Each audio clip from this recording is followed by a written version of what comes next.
Bonjour à tous, très heureux de vous retrouver pour votre super top 5 du jour, direction Vincennes ce vendredi 28 mars avec au programme le prix Amaltea, une course européenne pour trotteurs de 7 à 11 ans qui vont devoir en découdre sur les 2700 mètres de la grande piste. Mais avant de vous délivrer mon pronostic, ne passez pas à côté du prix des parieurs, une nouvelle opération proposée par Genibet avec pas moins de 5000 € à la clé.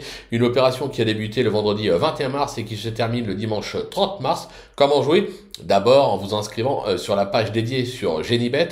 Après c'est simple, 1 € de gain égale 1 point. Au bout des 10 jours, on fait les comptes et les meilleurs passent à la caisse. Cerise sur le gâteau, ce vendredi, vos points sont multipliés par 2 sur tous les paris avec une mise minimum de 2 €.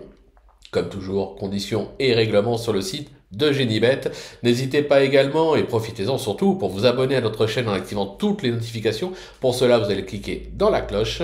Quant à Flo Gautreau, direction les réseaux sociaux pour retrouver ses pronos. Allez, sans plus attendre, je vous délivre mon pronostic et restez bien avec moi jusqu'à la fin de l'émission pour connaître mes impasses. En tête, ce sera le numéro 11, Cobra Killer Gar, le 12, Easterman, le numéro 5, Matt Brickville, le numéro 14, Toto Barroso, le numéro 6, Give Me, et enfin l'as, Mr. Donald.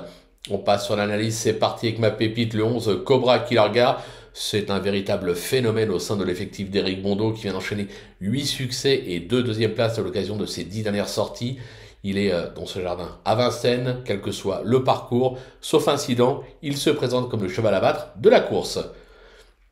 Le coup de cœur maintenant avec le 12, Easterman, qui est actuellement top de sa forme comme l'attestent ses 5 dernières sorties. Se protéger de Jonathan Quack affiche 80% de réussite à ce niveau avec 2 succès, une deuxième et une quatrième place en 5 tentatives. Il excelle sur le parcours du jour. De nouveau présenté pieds nus, à mon sens, il doit pouvoir jouer la gagne. Le bruit d'écurie, ce sera le 5, Emma de Brickville, qui est plutôt déçu cet hiver avec notamment 3 disqualifications. Il n'en reste que cet élève de Rainier Felder a fait ses preuves à Vincennes, notamment sur les parcours de tenue. Sage, je pense qu'elle doit pouvoir se montrer sous son meilleur jour. Pour le repérer, ce sera le 14, Toto Barroso, qui est loin d'être un modèle de régularité, c'est vrai, mais il a déjà prouvé son aptitude à la piste de Vincennes. Ses 2 dernières sorties avec des accessites enregistrés à Vincennes et au Crozet-la-Roche parle pour lui. Confié ce vendredi à JMB, il sera à surveiller. Le coup de poker avec le 6, Give Me. Dernièrement, il effectuait sa rentrée ferrée et avait logiquement besoin de reprendre un petit peu le rythme, comme on dit. Ce pensionnaire de Séverine Raymond retrouve ce vendredi la catégorie et le parcours de son dernier succès, cette fois pieds nus. Je pense qu'il est capable de répondre présent. Et enfin, un petit trouvaille, ce sera l'as, Mr. Donald. Alors qui n'est pas tous les jours, c'est vrai, mais jugé sur son succès enregistré à ce même niveau et sur ce même parcours dans le prix Nausée cet hiver, il serait franchement risqué de le rayer totalement.